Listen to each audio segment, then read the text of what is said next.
What's up mga parts go? We're back with another video, and this time we're using the Gille helmet once again just to test out if it's really a noisy helmet.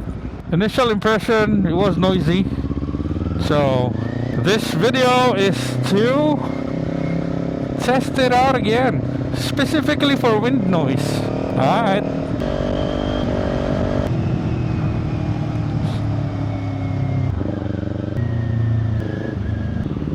So at 60 kph, the wind noise creeps in, but the helmet is light, and I think I'll start to wear earplugs because this wind noise will make me deaf. So yeah, we'll see. For now, I'll keep using this because, you know, it's 12K, guys.